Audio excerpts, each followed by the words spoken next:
Hello, hello, hello, welcome to another Agrarian Skies 2. We updated, yes sirree, we are on the most recent Agrarian Skies. I think I'm the only one still playing on the server, but we are all upgraded. Oh god. Oh, that's so much better. Whew. A little concerned there. But we are all upgraded and updated. I also updated to the Faithful 32 texture pack. I'll have a link down in the description for those of you that want a little bit more detail in your builds, and it does support most of the mods as well, if I'm not mistaken. A lot of them are supported and have completely different textures. So keep that in mind as well. Good stuff overall. I enjoy it. It's a nice little pack. Very light, very compact, very much still vanilla. But anyways, one big change, and in my opinion, this is overpowered. Big time. These weak blood shards, okay? Now, a weak blood shard, normally, you get from, like, killing bad guys, right? Well, you now get them from sifting soul sand. So this little soul sand sifter that we set up, getting all the weak blood shards that we could ever need. Look at this thing. We can make so many cool things out of weak blood shards, including large bloodstone bricks, which is going to be extra useful considering we can upgrade our blood altar a little bit if we so choose to do so. I wouldn't mind doing a little bit more with the blood altar, and I tasked a lot of you guys last episode to give me a few ideas on what you thought for the storage setup. A few people recommended that I use a P2P network to bring my system to my storage. Completely agree. Instead of wasting additional resources on this dense cable like this, we should probably look to do that instead, because this stuff gets expensive, right? So I'm going to tear this all out. Oh god, I hit the button. I hit the button again. How do I close out? Escape. Whew. Oh god, my hover is all backwards and everything. Oh dear. Okay, so I'm going to do a quick little, let's just go and do this here. Good. Awesome. Alright, so the sound seems a little loud. I hope that's not the case. But yeah, so we're definitely going to look to utilize P2P networks to bring our signal over there instead of a massive, massive long cable line. And like I said, this controller here probably isn't going to be here. I think our controller will go underneath our blood altar. So it'll be centralized and we can expand. I had a couple ideas of putting a storage room and whatnot out in that general facility with maybe some sort of an auto processing plant similar to what we have there. Or, I mean, maybe that's the option, right? Maybe that's one of the other options. We just get rid of all this and this terrible starting out build that Meaty and them bought, and we convert it to our build and just kind of leave the storage where it's at. That might be a little bit easier, all things considered. So I got so many ideas, so many things that I need to deal with. But what I think we're going to do is we're going to look at some blood magic, okay? Just to get things going here. And one of the big things, when we look in the quest book, there are so many things that we still have to do. And one of them is the bloodstone, large bloodstone brick. That guy is really easy for us to complete, especially with the soul sand thing now. Just a little bit of stone, wherever that is. My volume seems loud. It does. In my ears, it seems a little loud. I'll have to look at that. I'll have to review my settings. Do I have stone anywhere? Yes, I do. It's up here. There we go. One stone with one weak blood shard is going to give us 32 of the large bricks. Wow, that was really easy, right? And then we get into the ritual stones. Very nice. But we do require this bloodstone for upgrading our altar. So I'm going to get cleaned up a little bit here. There's a few other things that I want to do, and then we will get started a little bit further on our bloodiness. Alrighty, so we're back here, and as you can see, I've added another level, and when we click on our altar, tier 4. So as you can see, we've added a whole layer around this bad boy. I want to upgrade these to speed upgrades at some point. And then of course you need the large bloodstone bricks. Now this, from the level there, 1, 2, 3, 4, 5. Okay, so from that level it's 5 up, and there is the 1 wide gap in between. So keep all that in mind when you go to upgrade your altar, because if you don't have it in the right spot, you're going to get into trouble. Alright, 7193. We have so many more sacrifice ones now that we should be gaining just a ton per mob here. So we're really maximize. Look at this. Oh man, we didn't even have to kill the whole lot. That is perfect. That is exactly what I want to see. Another nice, beautiful, full setup. Alright, make sure you can definitely use a hopper. It'll input more than one item into the blood altar, but just make sure that you have all of the blood in your altar to accommodate such a request. Alright, so keep that in mind. Okie dokie, okie dokie. Alright, so down here we are working. I created everything that I needed to get things going for our water sigil. Very nice. You do get the buckets back, but oh god, making 7 buckets? Really? Really?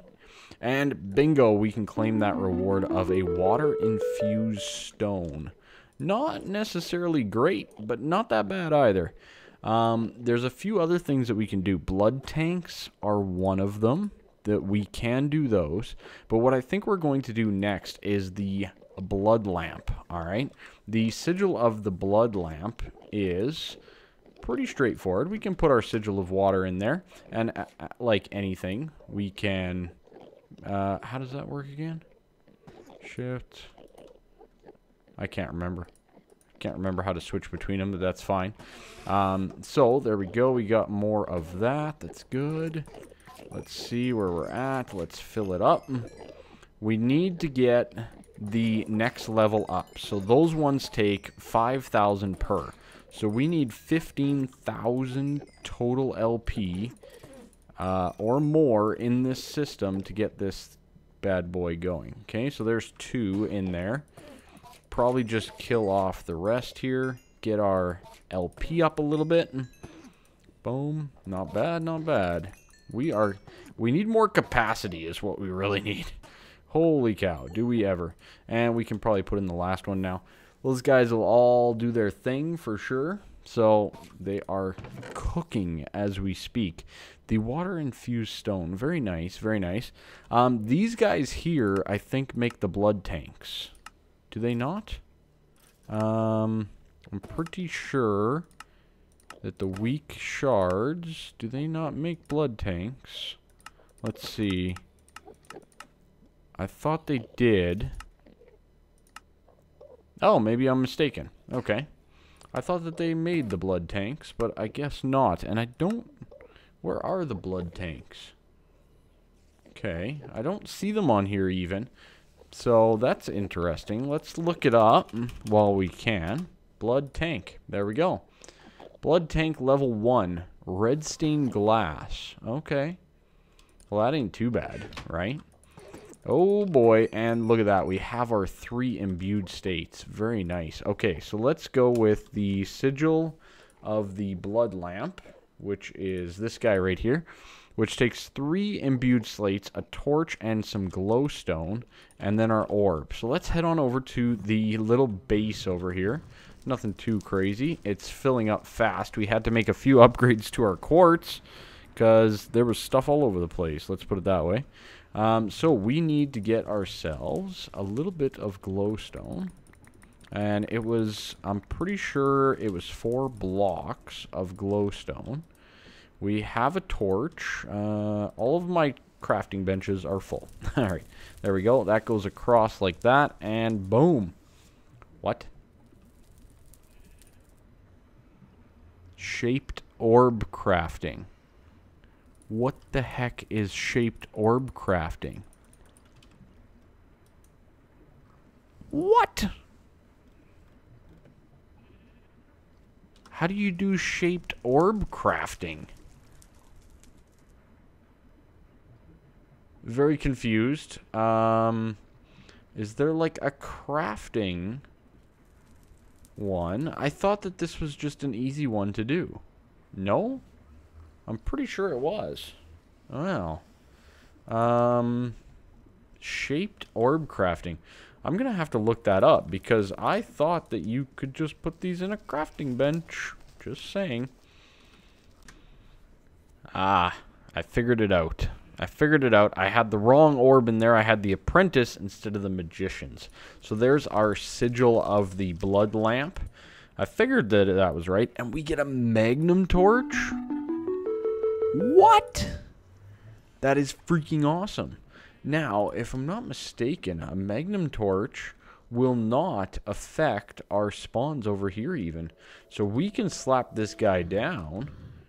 And we shouldn't have any issues. So let's just place it down right here for right now. And we should still get spawns upstairs on the cursed earth, if I'm not mistaken.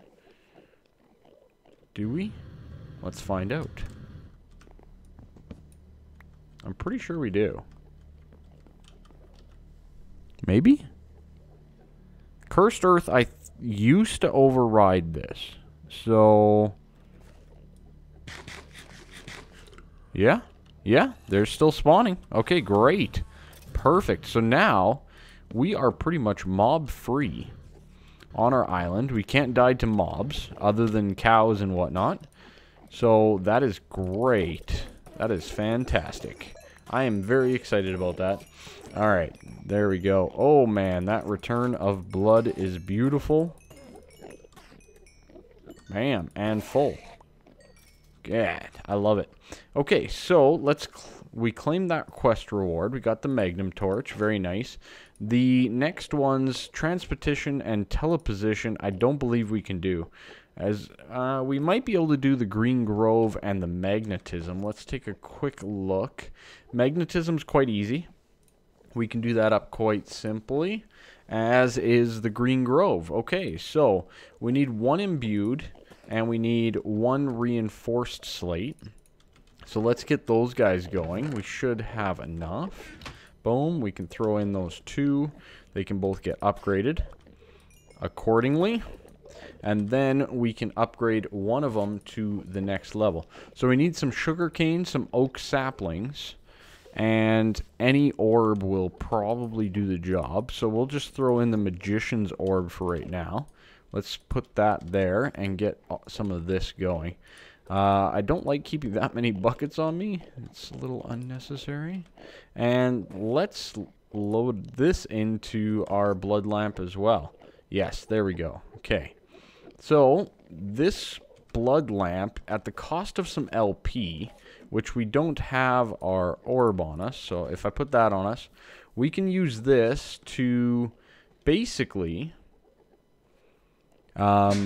create light. So instead of this torch here, I can right click and it creates a little light particle, just like that, just as effective as a torch.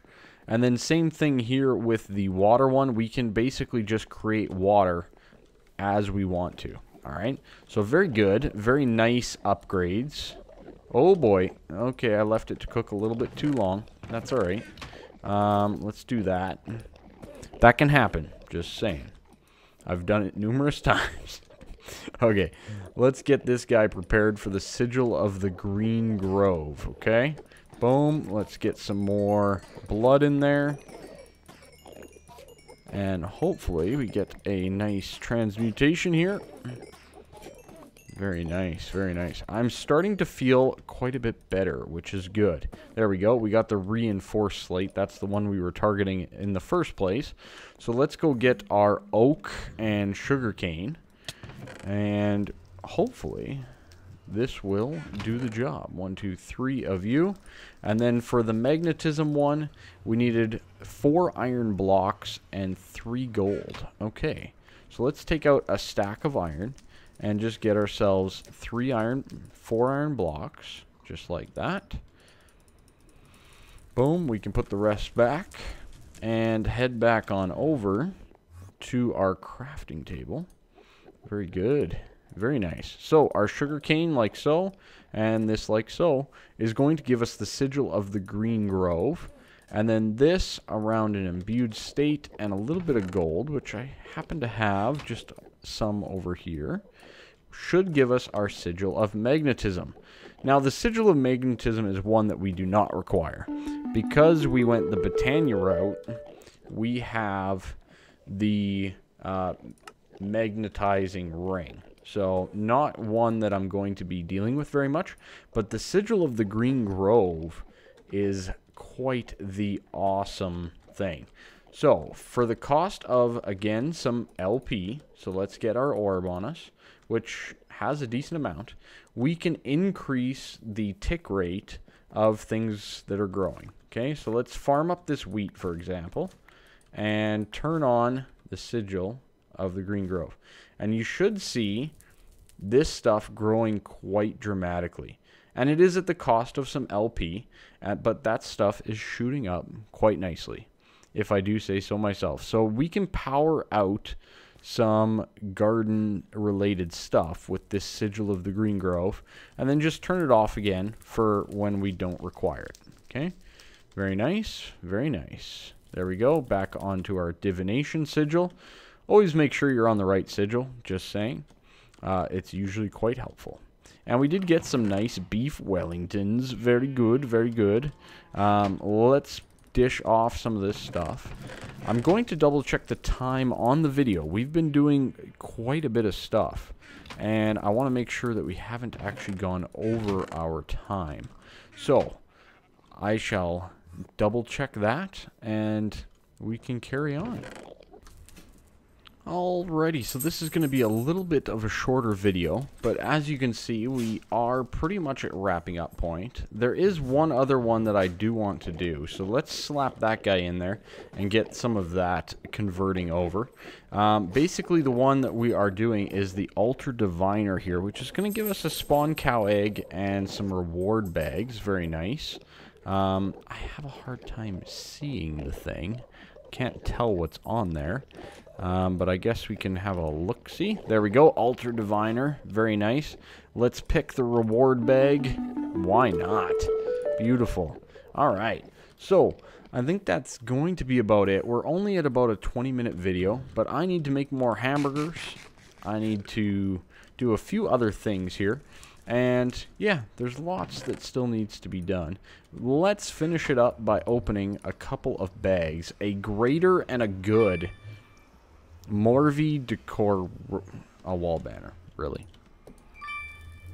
Demonic Staff. Okay, well that's about it. Anyways, that's going to be it for me, and make sure you like and subscribe to the video. I really do appreciate all your guys' support, as always. My kids are calling me because I'm late. And I'll see you all next time. Bye-bye for now. See ya.